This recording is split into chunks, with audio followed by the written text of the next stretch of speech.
Hi అందరికీ. సోమవారం రోజైతే మేము నైటు 10 గంటలకు బయలుదేరైతే తిరుపతి అయితే వెళ్ళాము.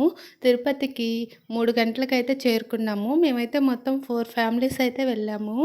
ఇంకా అక్కడి నుంచి తిరుపతి వెళ్ళిన తర్వాత కిందే టోకెన్స్ తీసుకోవాలని చెప్పి అక్కడ క్యూ లైన్‌లోకైతే వెళ్ళాము. క్యూ లైన్‌లోకి వెళ్ళడానికైతే చాలా టైం పట్టింది. ఎక్కువ మంది ఉన్నారు.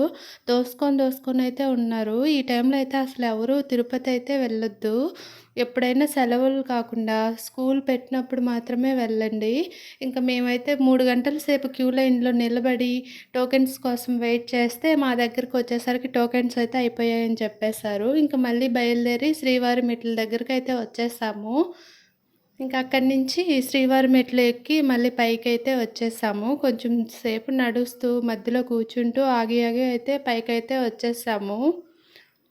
ఇంకా పైకి వచ్చిన తర్వాత కొంచెం సేపు రెస్ట్ తీసుకొని మళ్ళీ దర్శనానికైతే క్యూ లైన్‌లోకి వెళ్ళిపోయాము.